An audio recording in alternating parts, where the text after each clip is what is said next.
Good evening, this is Tennyson E Stead, writer and director of Quantum Theory, founding member of Eight-Sided Films. And today I want to talk about one of the things I've heard a lot throughout my social media network over the course of the last 24 hours. And just to be clear about the timing of this blog, this morning was the shooting in Las Vegas.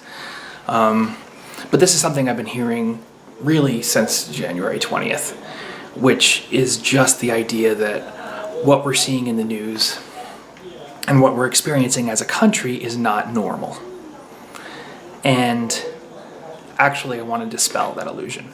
I think that the thing that feminism is trying to teach us and that Black Lives Matter is trying to teach us is that what we're seeing in the news right now is exactly normal. And that all of the things that we're seeing are representative of systemic problems that we've had for a very, very, very long time. And the problem with saying that it's not normal. And originally I was wondering, is this related to Eight-Sided Films? Is this related to quantum theory and the work that we're doing? And the truth is, yeah, it's related to everything that happens in this society. So it's important that we talk through it. The most important thing that we can do in the most immediate sense right now before anything else is accept the normality of this. Because our job right now as a society is not to identify a handful of deviant individuals and stop them from doing the bad things that they're doing. That's not the workload that's in front of us. The workload that's in front of us is to build a society that doesn't actually cultivate this behavior, which is a very different picture. And saying that's not normal draws a line between those two jobs and puts us on the wrong side of it. We have to say this is normal. This is where we are. This is what we do.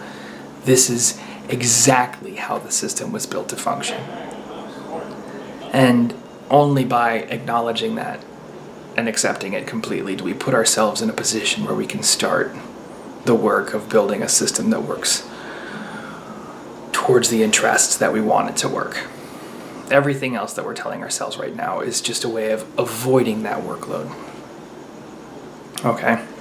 And the consequence of avoiding that workload is that the more privileged we are, whether we're white, whether we're male, whatever the case may be, the more privileged, whether we're able-bodied, whether we're Christian, the more privileged we are in this society,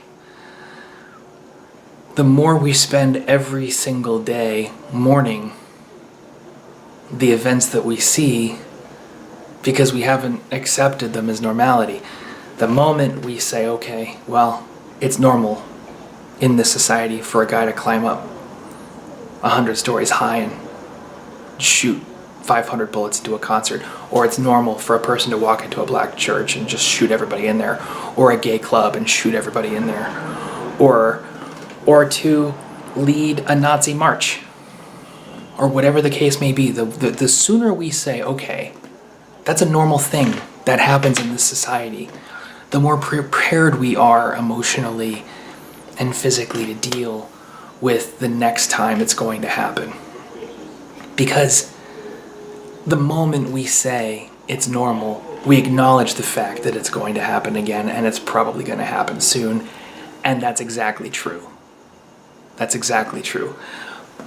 On that same subject, let's also acknowledge the normality now of superstorms. Let's acknowledge the normality of seeing New York flooded, or Houston flooded, or Miami flooded, because it's happened for 5 years in a row. It's going to happen next year. It's normal now. We've created a situation where these things are normal. And we have to take accountability for that if we're going to change it. So, how does this become a cultural issue? Well, as Hollywood, as the center of, or at least a center of American culture, certainly a very influential one, we've been painting a picture of who this society is for decades and generations now. That is inaccurate. And we need to be much more conscious in how we represent the everyday problems that people are dealing with.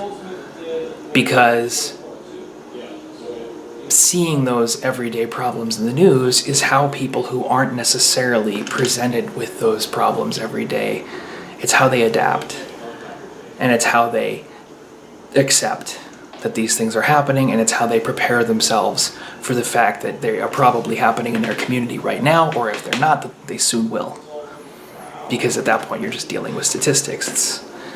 It's probable that if you live in a big city, you're going to see, black kids shot for no reason. It's a likelihood, and that's what Black Lives Matter is trying to tell us, and we're not listening. Okay? We have to create a cultural perspective that encourages and welcomes that likelihood so that people aren't shocked by it when they see it. So that instead, the anger that they feel can turn into action, and they can start building on an awareness that's already there, that these are problems that they need to anticipate, and they're problems that they need to prepare for, and they're problems that they need to act on as soon as they arise. And, anyone who is, in my opinion, fighting the idea that these things are normal today just isn't looking at the statistics. When we see these black kids shot in the streets, and we see these cops every single time not held accountable by the law, acquitted, or in some way let off the hook by the court, then every single time, then we have to accept that the system is already built to get these cops off the hook, because otherwise they wouldn't feel at liberty to make these decisions in the first place. They know there's a support network out for them when they make these decisions. That's how institutional it is. They feel safe doing it. They're ready to do it. They prepare themselves and psych themselves up in some cases. We've seen the footage of them doing that. And then they go out and they do it. And then the system works exactly the way it's supposed to. Exactly the way it's supposed to. And that's what we have to come to terms with. And I apologize to anybody who's watching this video who's been on the receiving end of these problems. I myself have been completely unsurprised by all of the bad news we've been getting about our medical care system. I have a traumatic brain injury. I've been living with the problems of our medical care system for 4 years. And whenever I tell someone the stories and the experiences that I've had, their first response is always, oh, well, there's this obvious thing. You didn't try. The system isn't built to give you the experience you're having, so you're using the system wrong. There must be an obvious thing that you didn't do. No, I use the system very effectively. I've gotten way more medical assistance out of the system than I was supposed to, in the sense that I've been shut down a lot more than I've been helped. Now, I got lucky in some respects, but in a lot of other respects, I've been consistently pushed back against. I've had experiences that I'm very, very fortunate didn't kill me. And that's normal. That's normal. That's how the system is supposed to work. I'm a patient in a medical care system that is designed to either create accounts receivable off of me and find a way to create basically debt off of me, or get me out the door as fast as possible before I become a liability. That's our medical care system. And anybody who's lived a healthy life is hearing what I'm saying, and they're going, oh God, that just can't be true. That's Tennyson, you're just being negative. And that's a product of entitlement. That's a product of privilege. You get to say that because you don't have these problems. But I can't find a cancer patient who doesn't know that this stuff is going on, even if they've managed to build a medical team that helps them through it. They've seen enough of it to know what's going on most of the time. I can't find someone who has a crippling disability who doesn't know that these things are happening. And that's how it is with Black Lives Matter and law enforcement. That's how it is with feminism and the violence of men and the inequity of our entire economy when it comes to gender. That's how it is with LGBTQ people and phobia. That's how it is with transgender people and transphobia. That's how it is with the elderly and the young. That's how the system works. And as a culture, we need to start presenting a realistic vision of how it is to live in this system on the day by day. And it's not that we can't tell happy stories, and it's not that we can't celebrate life. We just have to celebrate life within that context instead of painting I don't want to even say rosier, but a false vision of the way our society actually works, and using that to make people feel safer and more open to the stories that we're trying to tell. We need to be more honest. And when we do that, we invite action on these subjects. When we do that, we prepare people emotionally for the next shooting. We prepare people emotionally for the next transgression against our civil rights. We prepare ourselves for the next major environmental collapse and the action that it's going to take to slow that process and eventually turn it around. And the longer we avoid being accountable for how we present the systems that we live within, the worse we're letting things get, and the more denial we cultivate within our society. Because ultimately, the cultivation of denial is on us.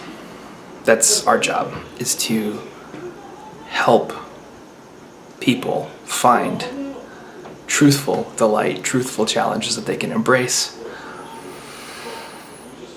and truthful inspiration. But inspiration is only useful if it's in the context of reality.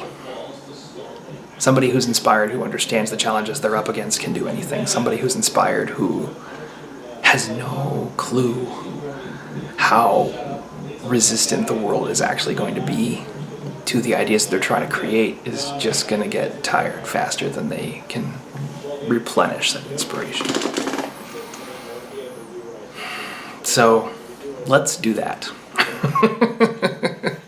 Let's cultivate a culture that through honesty and through a realistic appraisal of the challenges that people face on a day-by-day basis, and a sincere effort to lend specificity and context to the characters that we're showing people, gives our audience a consistent taste of what it actually takes to achieve great things.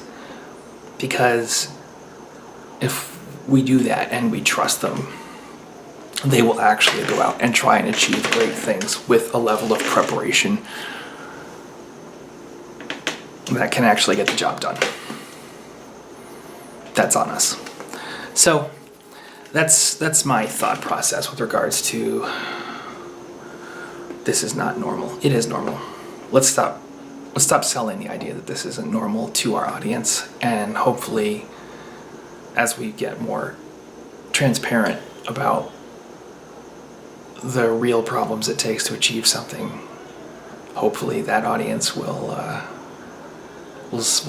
start admitting that the problems that we're facing now are extremely normal, and what we have to do instead of finding the abnormal people is to build a society and build a culture. This is part of the work too. Build a culture that's focused on and prepared to actually build a better system that accomplishes better things and cultivates genuine equality and equity, and gives people the opportunity to fulfill their potential regardless of how or where they're born. So let's work on that. This has been an 8-sided blog. If you like these videos, please give us a subscribe right down here. Give us a thumbs up if you like what you see. There's plenty of other content here on the 8-Sided Films channel, which we certainly invite you to check out. And we'll see you next week. I think I have a treat for you next week. We'll find out. But soon. Take good care. Have a great evening.